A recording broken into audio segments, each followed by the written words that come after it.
John F. Kennedy once stated that the goal of education is the advancement of knowledge and the dissemination of truth.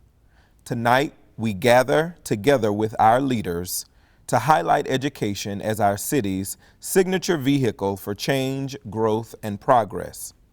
My name is Brandon Smith, Director of Community Partnerships at LSU, and I am thrilled to welcome you to Education on the Rise. The true measure of a community is its investment into the future, and I think we all agree that our students represent the best of Baton Rouge and the surrounding region. So we look forward to hearing from our leaders, each capable of articulating their individual institutions' commitment to access and opportunity, as well as our collective aspirations for a thriving community that we're all proud to call home. Marian Wright Edelman says that education is for improving the lives of others and leaving your community and world better than you found it. In the years ahead, I hope we all look back at tonight's discussion as an important moment in Baton Rouge's pursuit of knowledge and truth. Thanks to Baton Rouge Community College and its Chancellor, Dr. Willie Smith, for hosting this event. We would also like to thank MetroMorphosis, led by Mr. Raymond Jetson, and the 100 Black men of Metro Baton Rouge, represented by Mr. Godfrey, for their partnership in developing this important forum. Finally, thanks to Mayor President Sharon Broome, who has not only partnered to make tonight's event possible, but has also championed our collective efforts to expand college and career opportunities since LSU, Southern University, Baton Rouge Community College, and the East Baton Rouge Parish school system launched the Capital Area Promise in 2018. So at this time, it gives me great pleasure to introduce to you our leader, Mayor President Sharon Broome, for special remarks.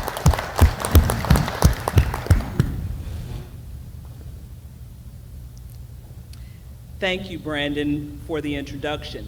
And good evening, everyone. I want to start off this evening by thanking all of the representatives from our educational institutions for joining us to participate in tonight's discussion. And of course, a special thank you to those who are tuning in live via Facebook to our program. We've come together to organize our Education on the Rise program to discuss how we plan to further our commitment to growth and progress within our educational institutions in Baton Rouge. I'm excited to be here with you to observe, highlight, and call attention to significant developments in education within our community. Our educational institutions and their leaders are key players. The East Baton Rouge Parish school system, Baton Rouge Community College, Louisiana State University, and Southern University undoubtedly impact tens of thousands of East Baton Rouge Parish students every year. The work each institution is doing truly lays the foundation for the future of our city and parish. As Mayor President of this community, I recognize both the importance and urgency of ensuring the success of these institutions. They are key to ensuring success for our youth, our communities, and the entire student population within the capital region. And I'm glad to be a part of the partnership that encourages our universities and schools to work together as a unified force for the betterment of our youth. Our speakers serve in leadership positions that empower them to directly shape opportunities for our residents, both in and out of the classroom. I must say, it is wonderful to see a group of leaders who are representing the larger makeup of our community. My hope is that everyone within our city recognizes the importance of representation, diversity, and inclusion. The gentlemen here tonight are living proof that a true leader can attain any position. This advancement comes with tenacity and the belief that you can excel to the highest levels within your industry. It is so important for our young people to see that their dreams are attainable. Therefore, we celebrate this historical moment within our city in which 4 African American leaders head our local institutions. I am thankful for so many trailblazers who are with us this evening. We all play a role in improving the outcomes for our community. Our continued partnership, dedication, and determination will allow us to build the foundation of success not only for our students, but for our entire community, regardless of their background, their experiences, or their zip code. I look forward to continuing to build this foundation with all of you. And with that, I thank you for the work that you do and for your commitment to growth and progress. It's time for us to kick off our discussion. Thank you.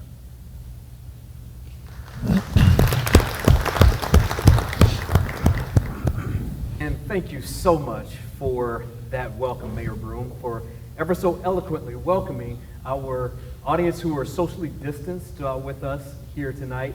And for those of you who are joining us online, thank you all so much for taking the time.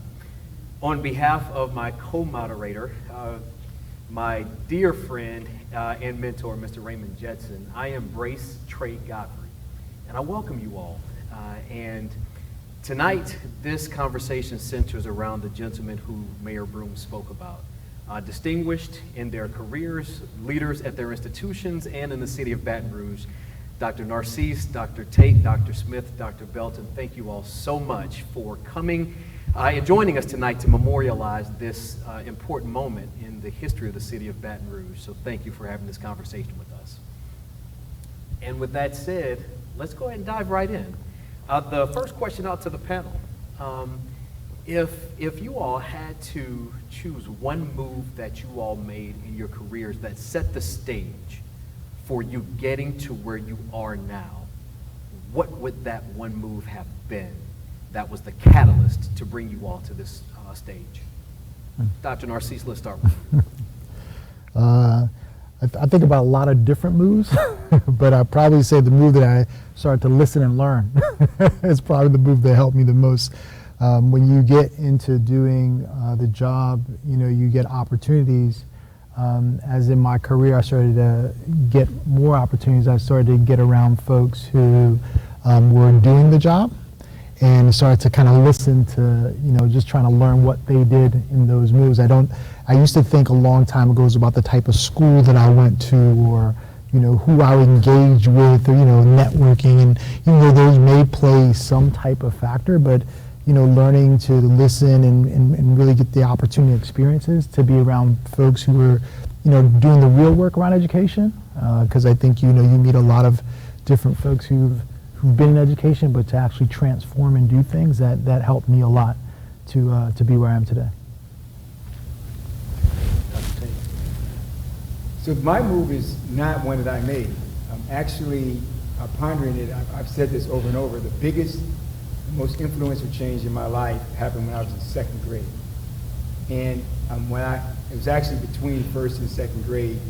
And my grandfather went to my mother and said, I don't really think the school he's attending is of high quality, and I think he should transfer to another school.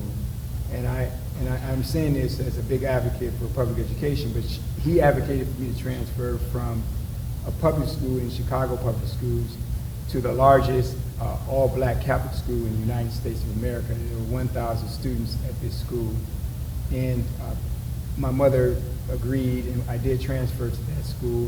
The principal was amazing. The pastor was amazing. There were 2 African-American men. They set an outstanding example for me. Everything I learned after that was mostly technical. In essence, they provided a moral foundation for me, a way to think about the world, a way to see other black men in leadership roles and really handling the business at hand. And quite frankly, it changed my life. Dr. Smith. Thank you. I think for me, I piggyback on Dr. Tate, but mine started probably from a social society issue. I grew up in the South, raised by a single black mom. Normally, where I was raised in the district neighborhood, housing project, or ghetto as you call it, you don't tend to see being a role model for people or influence and that sort of thing. And so for me, as I saw my uncle every day get up, go to work, end up going to college at Alabama State, didn't know about college, any of those things. And when I came of age, and I wanted to be similar to my uncle, I wanted to do the things he did, to join a fraternity, get education. But as I got into education and started seeing that so many poor, disadvantaged people, minority students, even people that look like me, was forgotten, was left behind. And so I knew that I wanted to do something different. I knew I wanted to be on this stage with these esteemed gentlemen, but I knew that someone had to advocate for the poor people, which I work and where I come from. And so I have spent my career, been my passion, advocating for student success. And so I knew that if I wanted to change this world, I wanted people to have a different level of experience and learning than I had, a different environment financially than what I had, or what have you. So those were the things that got me here to be on this journey. Thank you. Dr. Belton. Yeah, so I was a military brat who went into the military and really had no appreciation for higher education. In fact, I enrolled at a community college simply to take advantage of my GI Bill, not to get a degree or anything like that. And I ran into some faculty members who really touched me and saw something, some promise in me. And that really touched me. It really helped change my whole world view of what opportunities may lie if you sought and attained an education. And then, secondly, I think what really sold me, because even then, after I graduated and began to teach at a community college, I had envisioned it to be a short-term stay. Clearly had never envisioned myself being a faculty member.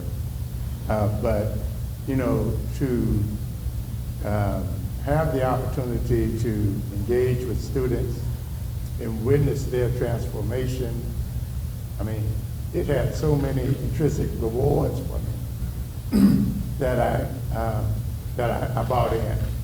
And I said, you know, there's some value.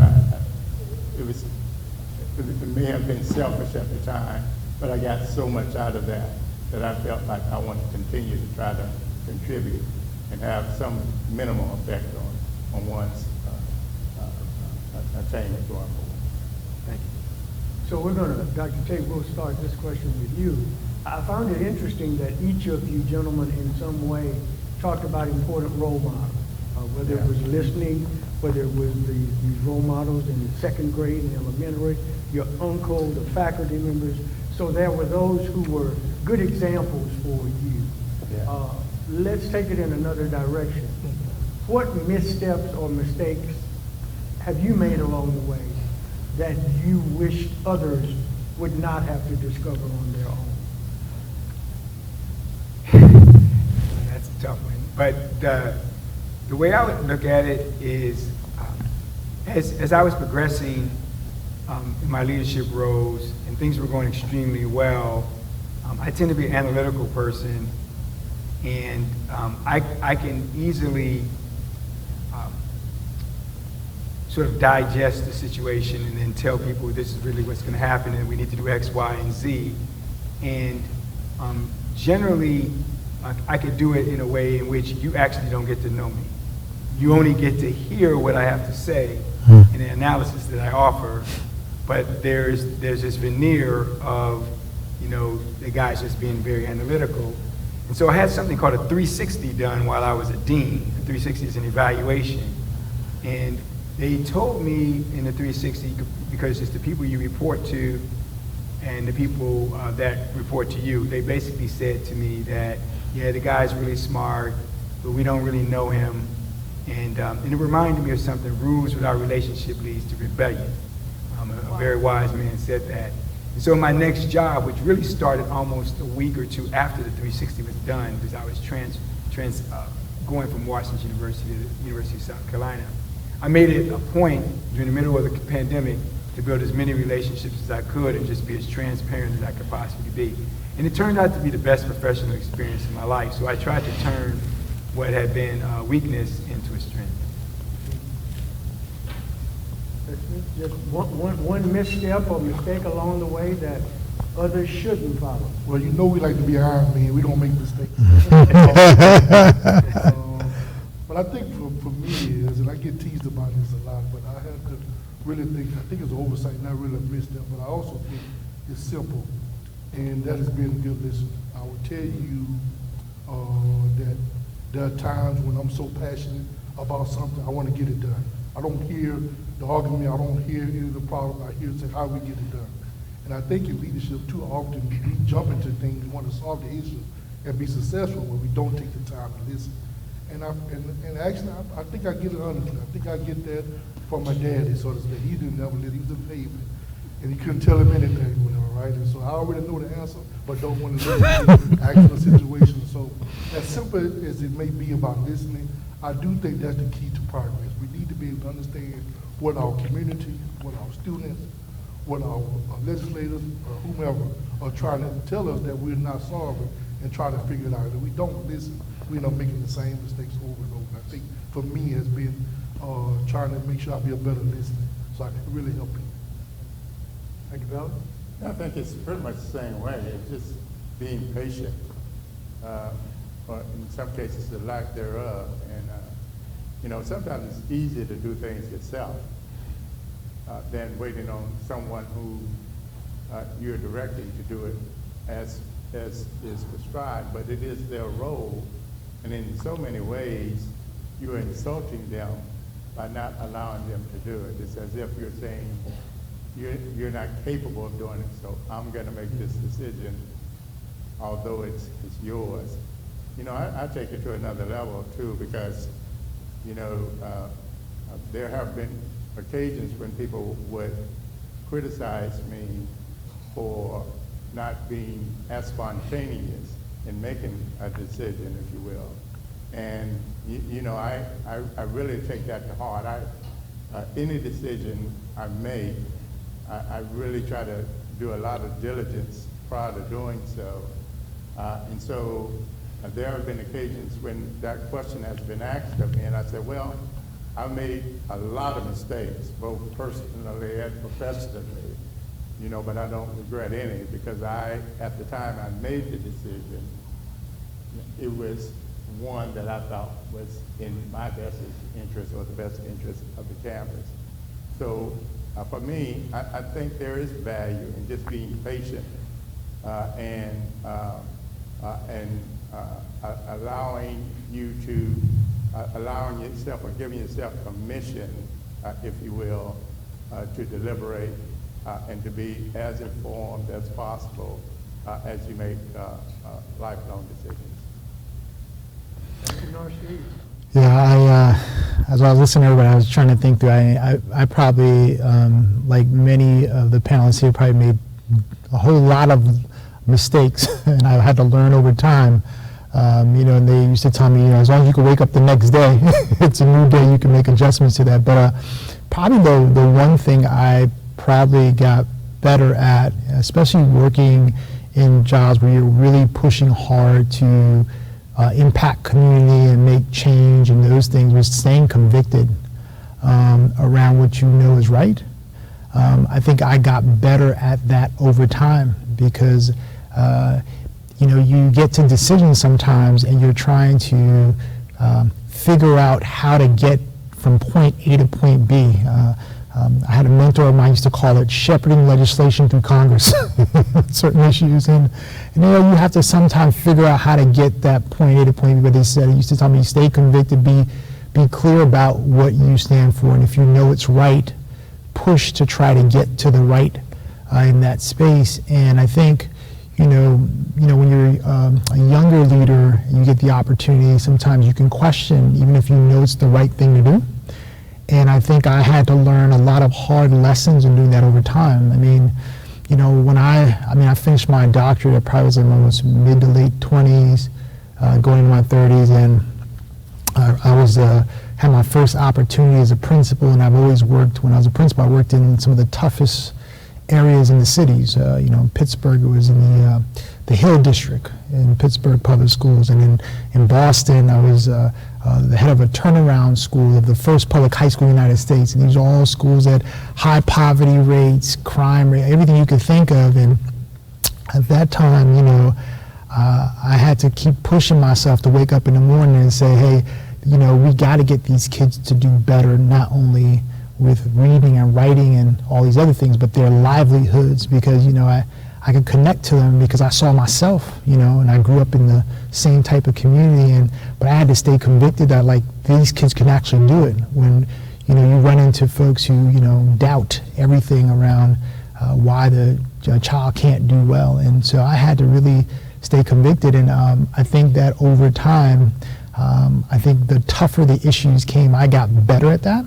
You know, I wish I could say I had it coming out the gate, but I think it helped me tremendously when I got to the next level of leadership. I had more opportunities. I said, okay, now I got to be clear about what I need to do around that, and understand my context. I think I heard my colleagues here say, you know, understand my context to be able to move that. And I think, you know, if I can tell anybody to learn from my lesson, you know, don't lose your conviction in the process. You know, stay pretty clear about what you believe in, and, you know, because you look at yourself in the mirror every day. And I think I remember a superintendent that said to me one time, you know, sometimes you got to look at the mirror and figure out how to turn the mirror into a window so you can lead people through it. And so that stayed with me over time. Trey, before you ask the next question, I just really want to lift up what we heard, because I think that they are important principles, not only for leadership, but life. Transparency, being an active listener, understanding the need for patience and thoughtful deliberation, and being convicted, holding on to your conviction, even in the midst of challenge. Thank you, Jim.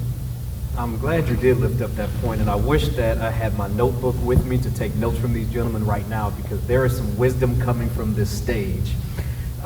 Thank all of you for joining us, some of you live and the rest of us online, for this conversation, Education on the Rise. You all run institutions whose missions it is to uplift, to educate young people, to mold minds, to create future leaders. And that's East Baton Rouge Parish School System, the flagship LSU, that's Baton Rouge Community College, and that's Southern University. So Dr. Belton, let's start with you on this one. We are at a critical juncture in the history of our country and, quite frankly, within our community. In your roles as shapers of thought of young people, what do you all see as the most critical issues, the most critical changes that need to happen in order to prepare our young people for the next step in their lives and to become leaders of our society? Very good question. Well, I think we have to be very deliberate on celebrating our diversity and really leveraging our influence to touch more individuals.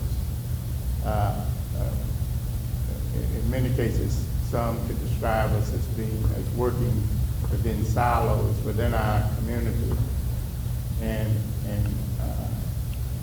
we try to challenge ourselves to, blur the boundaries between the university and the community. We need to infuse ourselves even more so into these communities, such that we have the opportunity of touching young men and women. I firmly believe that, without education, you are in effect in prison, particularly as individuals have to navigate, this technological era. And so it's incumbent, I think, on us to find ways of being able to engage in activities that enlighten and impress on our young men and women how to take next steps that would ultimately forge for them, bright futures. So when I think about 100 Black Men and Metamorphosis, I mean, that's why those type of organizations, and your organizations, are so important as you engage in mentorship opportunities and things of that nature. Some of us have not responded to the call of doing what you're doing every weekend and on week evenings. But I think it's imperative that for us to shape this new generation of young people, we're going to have to find ways of engaging with them first and foremost, and upon doing so, eliciting truths that ultimately enable us to shape and define them as they travel through life. Thank you. Dr. Narcisse, shaping the minds and the hearts of young people in a critical time in our country and our community. Yeah, I mean, I think President Broome said it the best. I mean, we have to keep our kids, our students, just everyone connected to their community in the process. I also think we have to make children's dreams closer to them. I think, everyone is sitting here, somehow someone helped to lead us to get to these dreams, but I do think children see their dreams too far. And the reason I'm excited about programs like dual enrollment or industry-based certifications is because to me the achievement gap is an economic gap. And I learned probably like many folks is when you can economically help your family, there's possibilities are looked at in a very different way. And a part of that process also opens other doors of learning for you as well. And I think that children in this generation, which is much more of an instant gratification generation, when you think about social media and all these other things, they don't see success, I think, the same way probably the previous generations that saw success, or they don't see the pathway is probably the what I would say. They see the pathway much longer. If I'm going to go get a doctorate, that's a far-reaching thing. If I'm going to be able to make $70,000, $80,000, that might be a hard thing. So trying to help them understand what that is and how do you bring those dreams closer, I think is the big goal I always try to think of is access and opportunity and mentorship and opportunities to lead them through that. I think all of those are a combination of shaping children to get to where they need to be. And if you don't set up a good structural system for them to do that, I think they get lost in the process.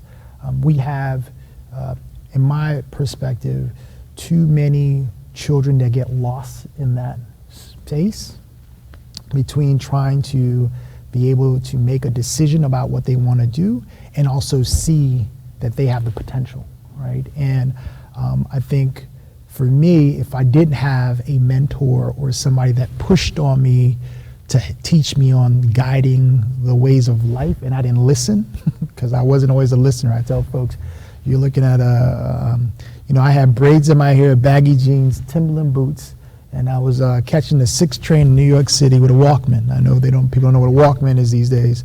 I was a very different type of student, right? But I was fortunate because, I had, my mom who was my mom and dad was into church, and they knew people who were in like fraternities, like, I went to the mentorship for Alphas or for Kappas, and, they were just trying to get me around people that, dressed in suits and looked a particular way. I mean, that was what they thought education was.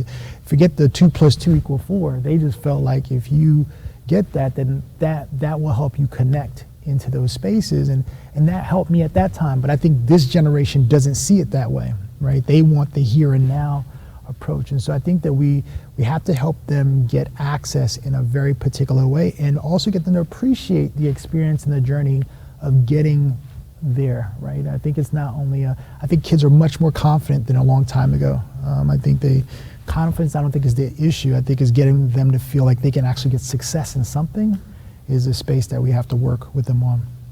Very good. Dr. Smith. Question. I think Dr. Belton, Dr. Nassim basically hit on some of the things that I was going to say, but I also think, for me, I think we have to meet our students with the young people in general. Where, you know, our community is afraid, don't let the student time to you. What I meant by that is that I've been through the struggle that they have. I've been through setback, disappointment, things that I made mistakes on, things I wish I could change. And I think that young people are hungry for people to believe in them. I think they're still experiencing things in our country, let's call it for what it is, not being inclusive, or the skin color, the environment they live in. People look down on those individuals. And I look at myself, what people saying about me when I was there, the same thing. And so I share with young people that although they're going to go to diversity, even though I'm wearing a suit and tie and may drive a decent car, at the end of the day, they can achieve that too, but you got to believe in them. And our young people are hungry for folks who are going to respect them. So you don't talk about having a walk and talk. I don't think I can afford one of those. At the end of the day, young people want to know that you invest in them for their success. They want somebody who's going to be real with them, not fake with them, tell them the truth. In other words, we need to carry ourselves in such that, hey, we know that you may not want to dress in a suit and tie. We know that you may not want to get up and take a fire or take this exam or come to class. But in order to be successful, in order to do the things that you want to do, you're going to do some things that you're uncomfortable with. And when you start mentoring young men and young women, you know, that way you have a better chance of them being cooperative and working with people. And I think we have to shoot ourselves and lean ourselves for whatever. It's not about the stigma of my office or the institution I serve. It's the value I provide back to them to make sure that they can be at this stage and be at this point, and I care about their well-being. That's the culture I want to embrace at BRCC. That's the culture I want to embrace in my community.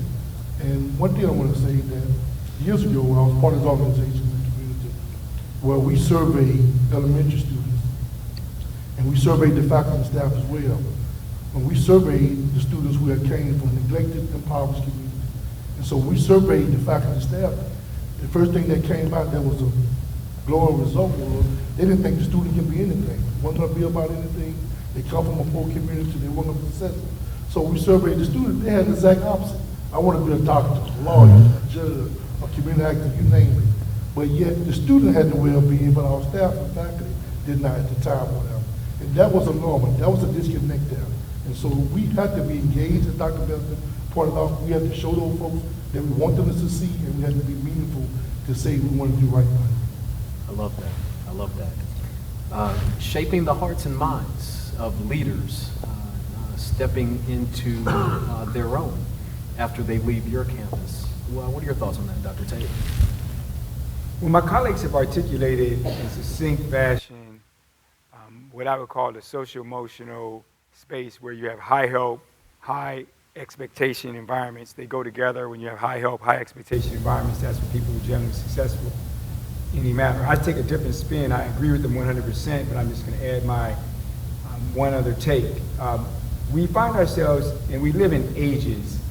So there was the agrarian age, and we still have that. You know, farms are still very important. You and I work in the organizations where, you know, the agricultural part of what we do is extremely important. But we went from that to an industrial age, and then after World War II, it was the age of physics, and almost all the advances are because of physics. And then we went into an information and digital age. We're currently in the age of biology and the digital age. You haven't noticed we're in a pandemic. We got a vaccine in less than 1 year because mRNA technology existed, and folks put money into it, and in 1 year's time, bang, in the age of biology, there's a solution for some of the problems we're dealing with, right? And Robert Moses recently passed away, the civil rights leader, and he argued very carefully that the voting rights issue and math and science as the civil rights were aligned. And I firmly believe that math and science, you could add technology, all integrated together, are ways of identity. They're identities. And either you identify with that or you don't. And if you don't identify with it, unfortunately, I'm concerned that young people are not going to actually be able to take advantage of the opportunities and the pathways we create. Fundamentally, in my opinion, I'll use my own experience. When I was in 5th grade, I had 3 math and science classes. I went to school all year round. And it's not an accident when you can go off and get an undergraduate degree in mathematics. It's not an accident when you can go get a PhD in mathematics education. There was a design, fundamentally, that allowed for that to happen. You take advantage of the design, the pathway, and then you can proceed and engage in this age of biology. And I think that's the thing that I want to impress upon people. We design these opportunities. We create them. Now, of course, it's ours to offer and people's to accept, but we have to deal with this social emotional part to get them to do it. And I really believe that Robert Moses was correct. In the American South, that math and science is the foundational rights issue of the time. Artificial intelligence, all these things that are invisible to us, somebody's designing these things, and they're influencing how people think day to day. If you don't even understand that, literally, how can you be a citizen and effective in our time? I just don't think it's possible. So I'm really passionate about the STEM part of what we have to do in our pathways, even if you're not actually going to become a nurse or an engineer, but just understanding that that's how society is framed and organized. You can't even understand how voting is organized in our society. It's a mathematical activity. And so I'm deeply committed to that as part of just an identity formation. That's part of who you are. You just do that. We're all neurologically wired to do math. You just have to take advantage of that neurological wiring. Wow. And that is an interesting segue to the next question, which is about the capital area promise, which is about your respective institutions creating pathways. And so in your mind, what is the potential? And it's interesting, Dr. Smith, that you're between these two institutions because in so many ways, for a number of students, BRCC is a pathway to their institutions. And Dr. Narcisse, you and Dr. Smith have worked to come together to talk about the really dual enrollment and other really important actions. The capital area promise, under your watch, what do you believe is the potential of this effort to create these college and career pathways, and what has to happen? What is the design that needs to be in place to make it effective? Dr. Smith, you want to get us started? Thank you for that question. Really good question. You know, I arrived here and capital area promise was already thought of as a vision. I want to thank the mayor and previous administrations for putting the capital area promise together and bringing it. I would tell you, as I understand it, as we've been working, it's about providing access to students to understand about the college culture and enroll in the college, doing enrollment courses and matriculating those sort of things in the college. I don't want us to forget that, while we want to make sure they can access our mission, they need to complete. Too many of our students that leave our institution sometimes, they start but don't complete. And so let's talk about that, what that means for me and my institution, what we're doing with EBR in a sense. We know that a large number of students are not going to either come to us or maybe our four-year partners. And we know that our average age here at Baton Rouge Community College is 26 years of age. And so that means that we're not getting 18 and 19 year olds. We probably get less than 14% of 18 and 19 year olds at my institution. And so what Dr. Narcisse and I looked at is, and we talked about it very passionately, we were rolling the things out at Glen Oaks High School right now. When those students coming in that grade, why can't they, or why won't they, or why won't us support them to making sure that they enroll in college the day they hit that 9th grade year? And so when they hit college with the access of coming to a college, but certainly going through the secondary, getting the secondary high school diploma, that they should be engaged to get their social feet. Too often we see young men and young women, I think Trey asked this question earlier, what we need to embrace or whatever. We see a lot of them walk around without any formal degrees, or industry-based credentials, or anything, and we get them at 26 years old. So that means life had happened between 18-year-old and 26. So some 8 years will pass. If you run the data statistic, they'll have children, they'll start their life, they're working at not very attractive jobs, and so why not, as partnership we have built, to get them engaged early on in high school. And so I see capital promises, capital promise, MetroMorphosis, I'm using your term, Dr. Jetson, here, to making sure that every student should have the value of getting a high school diploma and a social degree, and we should do a good job handing them off to my two brothers right here. Mhm. And if we do that, then we're gonna make sure our community, and certainly communities of color, is gonna have an advantage now to be successful. Where they may not go to university or they may not come to community college, but at least they have a skill to get a good paying job and take care of themselves and their family. And I think this is what Capital Promise can bring in the future, and something that I'm committed to do for every student in Baton Rouge. For the 40,000 plus students in EBR, so certainly a meaningful start. But what is the hope of the Capital Area Promise? And what has to happen for that hope to be realized? Yeah, I mean, I couldn't say it better than what Chancellor Smith has said. I think first of all, I think it's just, I think it's brilliant. When I arrived, it was already in place. I think, as I told people, Baton Rouge has untapped potential. I think this is where we maximize that potential. I mean, most urban districts like EBR, to them, they see this as risk, right? Let's give kids all these different options. But I think, as Dr. Tate talked about, everything happens by design. I mean, we get to influence the design. And part of that influence is if you begin to expose kids as early as possible into these pathways, then you get untapped potential in ways you didn't think about. But you got to first expose them into that pathway, and then you put all these other components, whether it's social emotional support or mentoring or all these other pieces into play. I see, for me, I think I've been saying is the day I took the job, that if I can get everybody to see what I see, to me, I don't only see it helping the transformation of some of our communities, I see the transformation of all of our communities. And I think it also raises the capital of this city in a very different way, not only from an intellectual space, but also from an economic space, right? Because when you begin to make those type of transformations, then you have a very different type of city where you can look at different resources in a way, different organizations in a way, different companies in a way. There's so much more potential that maximizes that.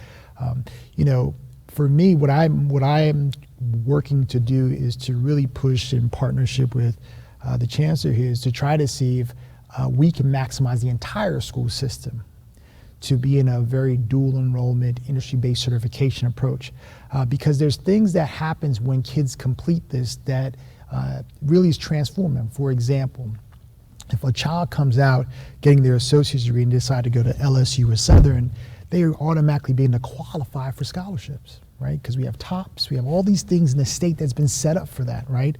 And you have a very different child. If they say, hey, I don't want to do that, I just want to go work for the industry, they still would have courses with them, and then also they can go right into, getting an associate's degree or getting an industry-based welding or something like that, where they're making $60,000, $70,000. I mean, they're making money to take care of their families, and versus where they would not see that dream. As I was telling Trey before, is trying to make their dream closer to them. I do think there's some components we can capitalize on. For example, I think a part of children's learning, if you took the example of people who go to medical school, right? They go to medical school and they do a residency program, right? And they're in their residency and they're learning, they're not getting paid a whole lot of money in residency, right? But they're learning as they go through. Think about if we added a component in the process where children were able to do residencies in industries that they wanted to be in. Instead of saying, I'm going to go work at McDonald's or Burger King for $7 an hour. What if I'm going to work in nursing?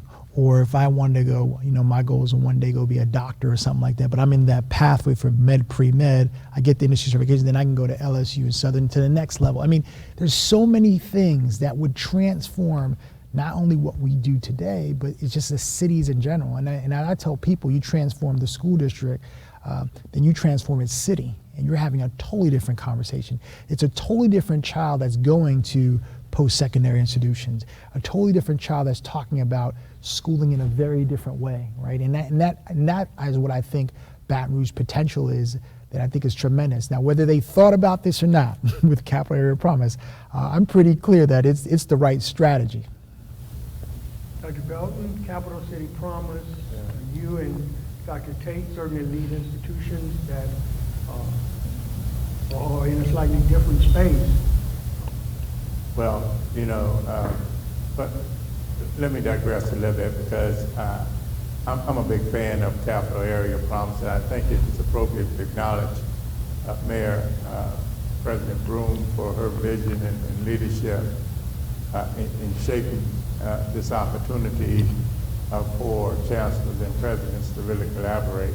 You know, I had in recent years, I've had the honor, really, of congratulating these leaders in keeping with their appointment. And quite frankly, I'm impressed with each of you.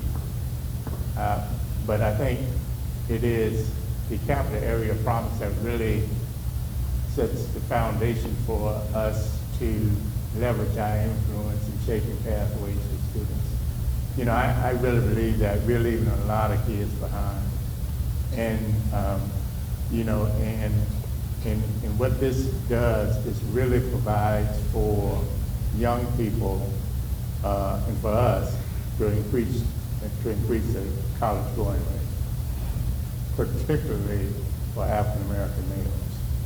I can tell you, when I look across the higher education community, particularly amongst HBCUs, we're talking about, I guess, a good, if I would say, if an institution is doing a great job, it's if 40% of their student population are males. That's doing a good job. And certainly you frequently come across, particularly males, who would be the first to tell you that, you know, college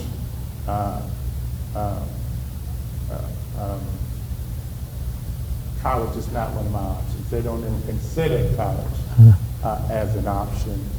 And I asked them, well, how do you know? Have you ever been to college? Do you have a sister or brother who's been? How do you know that college is not right for you?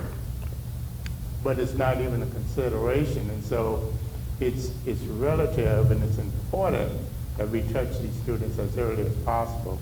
And with, you know, the high stakes testing, in many ways, institutions of higher education has not been able to engage with high schools as they did in years past. And so with this, under the auspices of this program, I really think it has allowed us to engage with the professors and faculty in post-secondary and elementary institutions to introduce our institutions to them, whether it be at Southern, where we hosted all the 7th graders across East Baton Rouge Parish, and now probably enrolling more students in through dual enrollment than any other institution.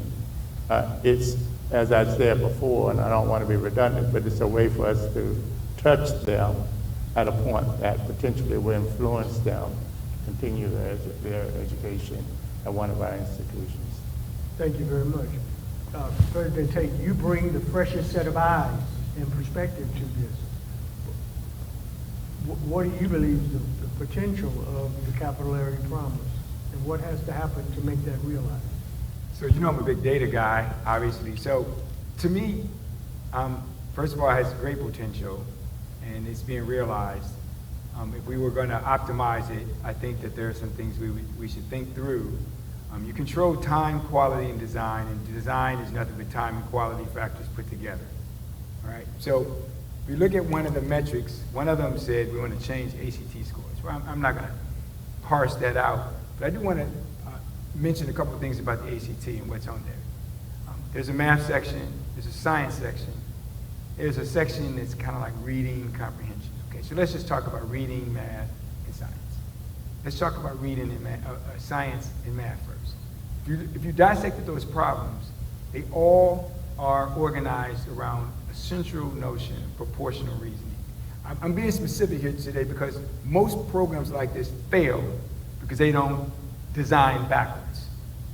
If proportional reasoning is the foundational way of scoring high on the ACT, it's also the foundational way to become a nurse.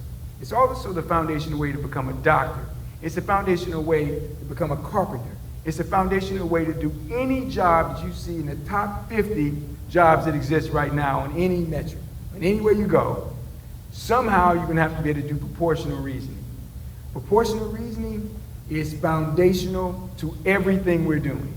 And then you add on, can I read at a certain level? So if I can do proportional reasoning, and I read at a certain level, college attainment is right there for me. But we spend a lot of time on things that are outside of that. And I say, if you're going to have a design that's going to win. And the thing about it is, it starts in kindergarten. And it goes all the way through until we get to you here, and you're going to have all these, they're going to call them college algebra courses. You know, you probably spend a ton of money on that, right? Yeah. And in those classes, all they're trying to do is teach proportional reasoning, which should have been taught in K-8. And if we did it really well, they would conceptualize it, and they could come to Southern, and they could come to you, they could come to us, and they would be very successful in any major they wanted. There would be no boundaries. Remember I told you in 5th grade, I had 3 math and science classes. Do you know what we did? Proportional reasoning. Over and over again in the many ways that it manifests itself. And it's really the foundation of algebra, geometry, trigonometry, all these ideas that manifest themselves in the world of work. And that's what I'm saying. So when we design things, I know all of us work at it really up here, but under here, the engine has to be that. That's the way we have to get people to where they're going to go. And the metrics are right. It's about designing to the metrics. Thank you very much. Thank you. I have about 4 follow-up questions to that, but we're going to keep it moving. Thank those of you who may have joined us late. Welcome to the conversation, Education on a Rise, with the educational leaders of the institutions in the Baton Rouge area. Let's become visionary for a second. It's 10 years from now. And in the period between now and then, there's been enormous growth in the city of Baton Rouge, in this area. What has happened in that 10-year period that has created this amazing city of Baton Rouge that we're seeing in our vision 10 years from now? What's happened in that time space? Let's vision this out a little bit. Dr. Tate, let's start with you. Baton Rouge is absolutely thriving. How did that happen from the space we're at today? The combination of university/economic development to build out hubs where academic work, discovery, and jobs are manifesting themselves, great K-12 education embedded in that for people indigenous to the community, and it's not done on a gentrification basis, but done on the basis that we're going to actually create opportunity for people who live here, growing it out, generally aligned with the highways, because highways you have to be able to get in and out of them, so you're going to build out those spaces. We'll take biotech as one hub. You take a Pennington or some work that's happening, dealing with agriculture at Southern, and you build out biotech and technology-related activities. You have K-12 schooling right by it. You have the highway. You let that flourish and grow. You become attractive. You market that, and you have nodes like that all over town. But the key is that there's access for people indigenous to the community, and not just bringing people in who are just attracted to it for gentrification purposes. If you can do that at scale, in 10 years, you would see a very different Baton Rouge.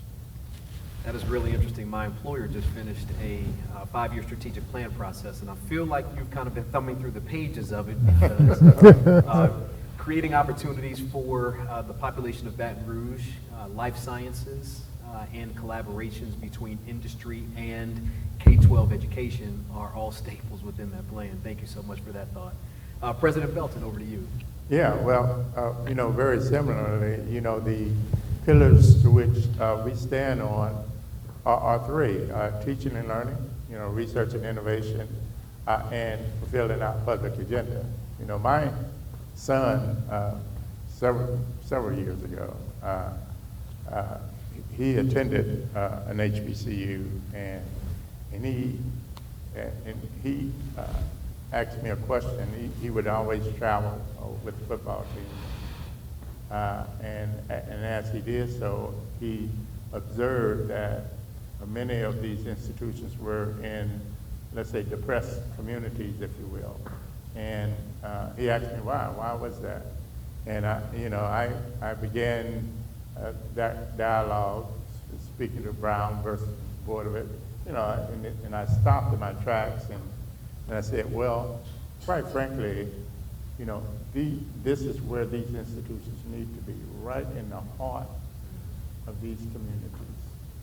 And even more so, we need to position ourselves to lead economic development in these communities. We ought to be, shame on us if we're not.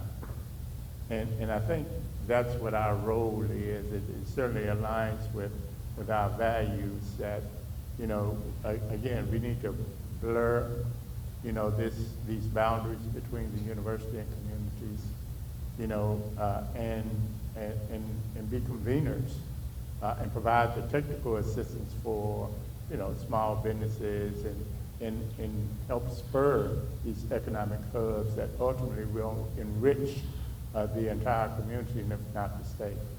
So I just think that that's a central role of institutions like LSU and Southern. Thank you. Dr. Smith, Baton Rouge is thriving 10 years from now. What's happened in the interim to make that happen? It look like these two gentlemen already gonna solve it. Right? So they already got it figured out. Well, great question again. I would say in 10 years, in this economic development and workforce development issue, if we haven't done anything else, that we have prepared our young people, our community in this state, that our learners can be self-directed. What I mean by that, we have seen a great disruption, positive and negative, with COVID-19. We're scrambled to put things together to be able to serve student at home scramble to be able to do some things with them. But we have to be able to make sure our students can think critical, but also to be self-directed and don't wait.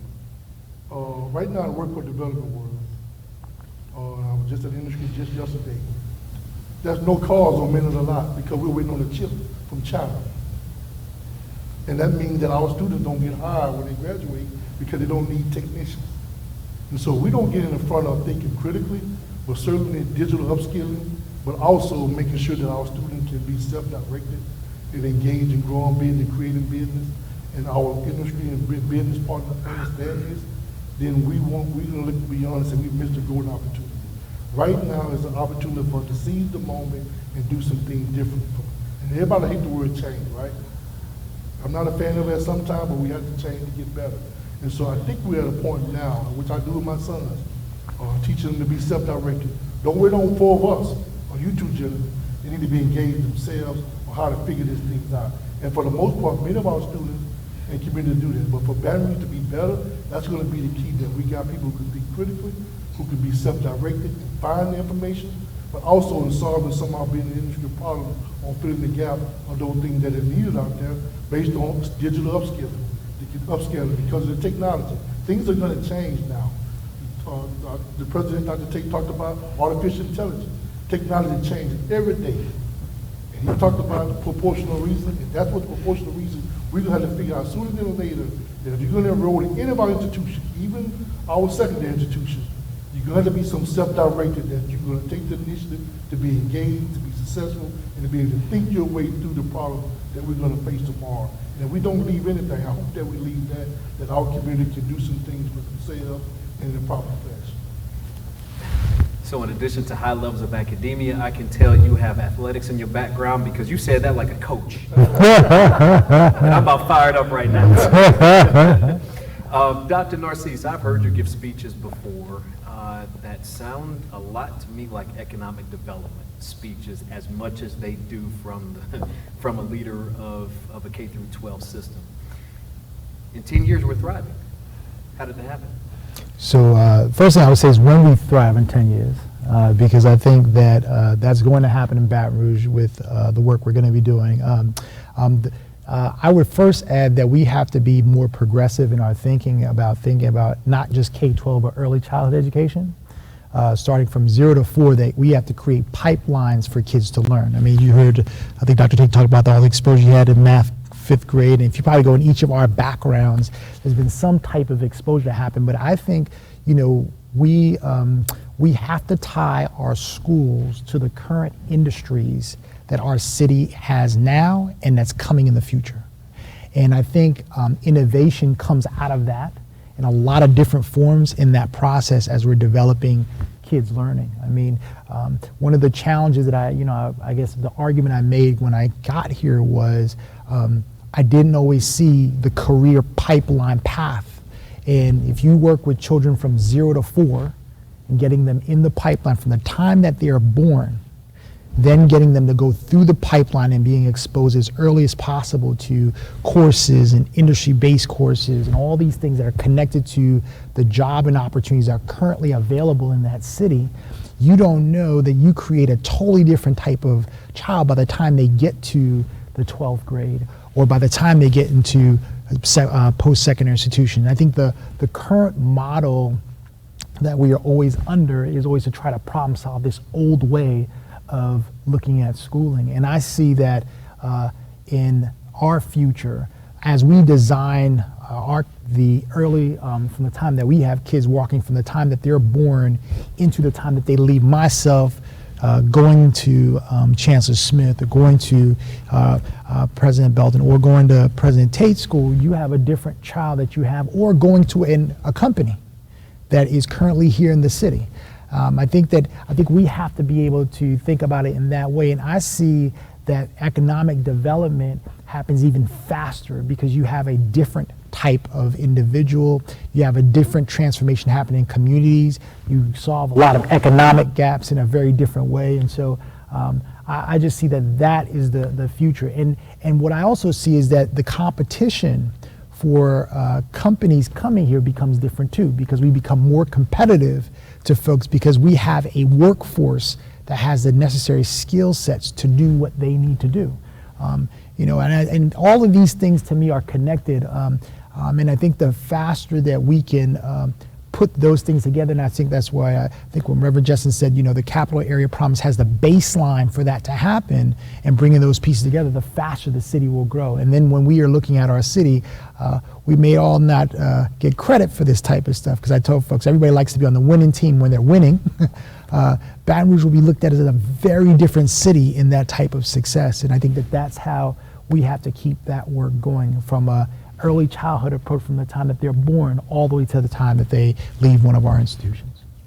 So, gentlemen, there is one final question that I want to ask you, but before doing so, I just want to share with those who are watching that each of the gentlemen who are on this stage have been vaccinated, were all wearing masks, but only after being assured that we were appropriately spaced did we remove our masks. And so I want to encourage all of you to make certain that you take care of yourself during this very challenging time. And so there's no way that we could have this moment without this question. You are all four just eminently accomplished African-American males who have excelled in the education arena. Yet you each lead institutions and now live in a community where the outcome for black boys and men is not nearly as aspirational or encouraging as your experiences. How do we change that? What happens while you are here to say to young boys and young men in our community that where you sit is attainable for them? Dr. Smith? Thank you, President. I think I said earlier about believing in our young people. I'm a 70s baby, but we heard this in the 60s, the 70s, the 80s, the 90s, 2000, and now we're in 2021. What we're going to do about the plight of black men. We know that more black men and young black men are incarcerated and in jail than they are probably sitting in our institutions, systematic. And for me is, I think we have to, as again, meet those young people where they're at. We have to be mentors to them. We have to provide community initiative that engage them in the community or where they're at. Because oftentimes you feel out those young men, which I was one, they're not going to come to us, as Dr. Belton pointed out, because they don't see themselves being successful in college or in our environment. And so we have to do some initiatives that are going to meet them in the community. And so for me, at Baton Rouge Community College, my objective is to do engage different programs that are going to meet young men of color and young women as well, and anyone in their community and where they're at. But we're going to engage them that we believe in. We know that they're capable. We're going to give them a rigorous education and training. We're going to give them the tools and skills, but we're going to need them to understand that we're in this boat together. And if they have aspiration on being like one of these gentlemen on the stage, or even me, I oftentimes share my car with those young men to try to be a mentor to them and speak to them on the weekend. Years ago, my wife used to get on me about always going to those communities, talking to people because she was afraid I'd get hurt. I said, this is where I grew up at. And if I can't go in my own community where I grew up at, as a chancellor and as an individual human being, then that let me know we haven't done our job. And systematic over the years and past, this is a systematic society problem that we must address. Everybody has to be engaged on making sure that black men are respected, black men are invited to the table, and they're given the resources to be successful, to grow them, to nurture them, to do everything they can to make sure that they have a way to sustain themselves and their family. And quite often, you know it, and all of us here, we keep hearing, we see it on the news, folks complain about it because people gave up on them. But nobody gave up on me, or Ray Belton, or Dr. Tate, or Dr. Narcisse. There was somebody in our lives that served as a mentor or role model to help us come along. That's what we have to make sure, and from our level, we're going to continue to engage the community with that vehicle to say, hey, we're here for you. We want to impact your life. We want you to be successful. Thank you. Dr. Johnson? Yeah, I'm not sure what more I could add. I think we have, again, been very deliberate in terms of trying to, shape cohorts on all of our institutions within the Southern system. We have male initiatives of the three out of the four degree granting institutions. They have programs that where it's really a cadre, it's a cohort of male students who are aspiring to become teachers. And it's with the intent that they will ultimately be able to serve as models and shape other opportunities for young boys and girls while in school. But it's a prominent issue, and one I think we have some responsibility toward. I can't tell you, it's been a countless number of young people I've had the opportunity of engaging with, people who, young men who are not even teenagers yet, who have already determined that they will not reach the age of 15 or 16 and are comfortable with that. I mean, have literally give an indication that they do not intend to live that long. It seems as if they have incorporated that as a way of being. And so I do think that we have to blur the boundaries,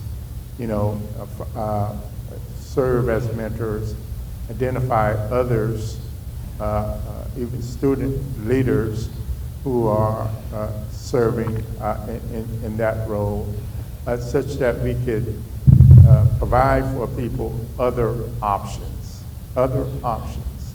And so certainly that's one of the goals of our institution. It remains a challenge because sometimes it appears as if you're swimming upstream, right? But it has to be one of those imperatives that we don't give up. Thank you. Dr. Narcisse? Yeah, I think that we have to, I think it was said already on the panel, we have, everything happens by design. And I think that we have an opportunity to change the design in the city. And when I think about our young men who are struggling, We got to do like and my push is for all the kids in EBR. We got to bring their dreams closer to them. And I think that we have to have a collective strategy.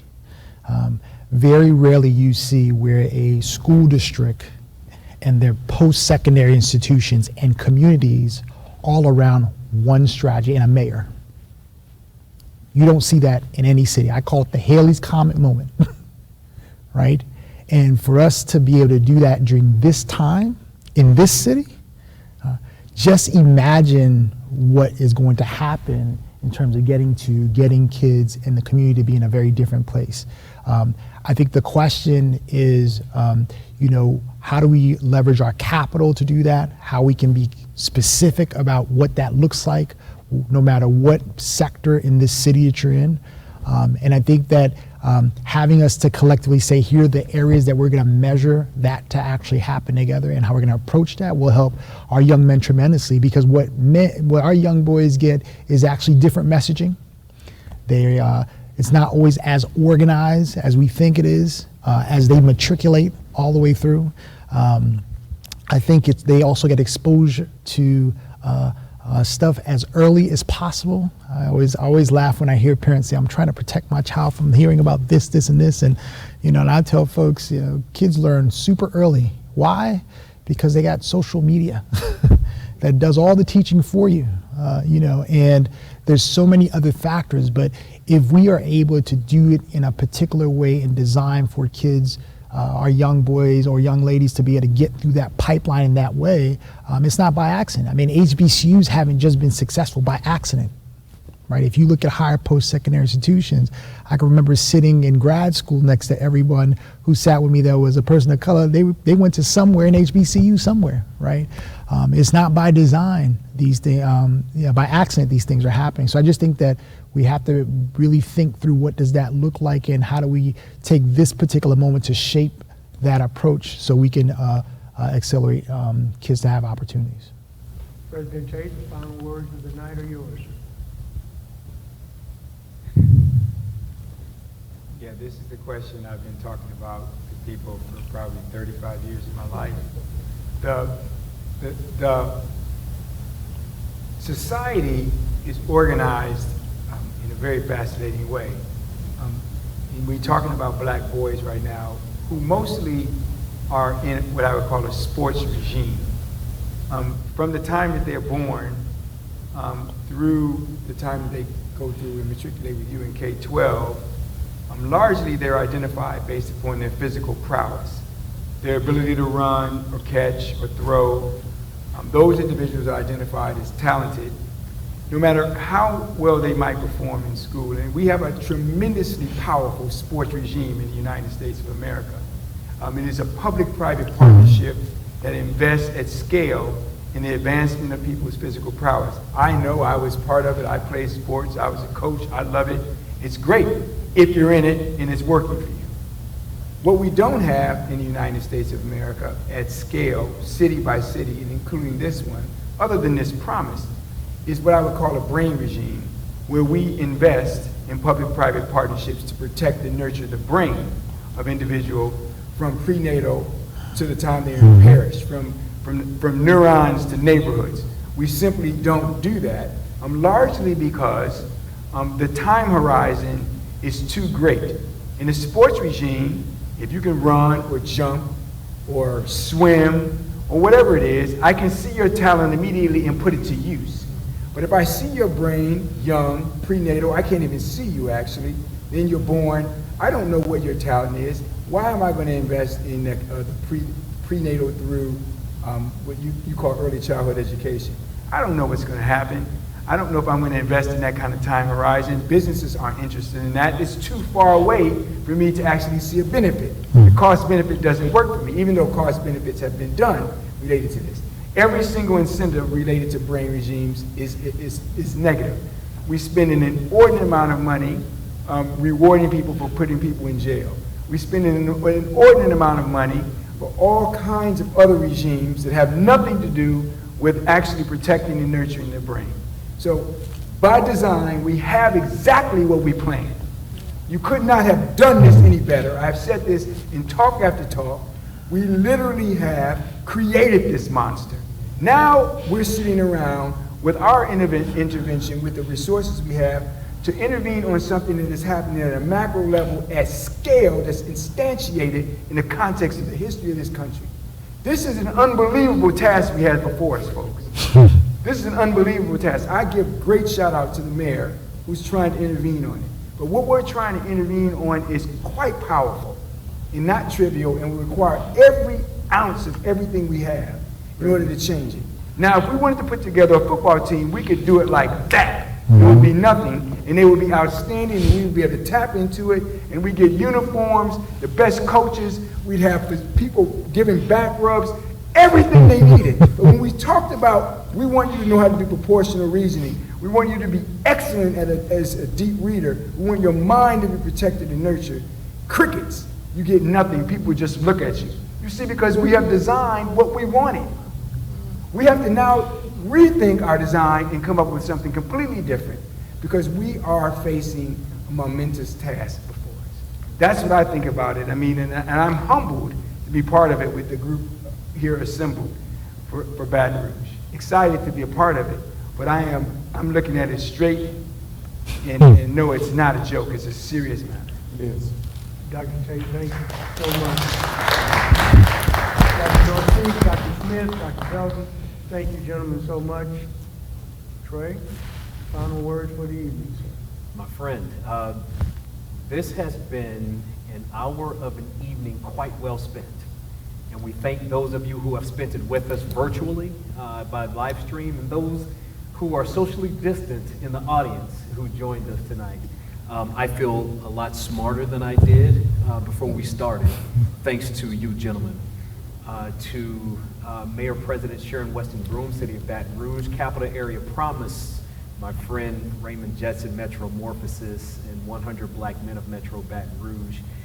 We stand in great gratitude for the forethought that it took to bring these men, and thank you, Dr. Smith, Baton Rouge Community College, for making it happen. It's been an excellent evening, ladies and gentlemen.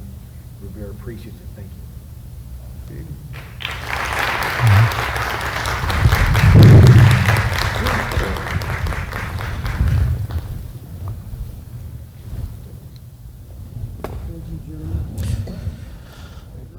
Thank you.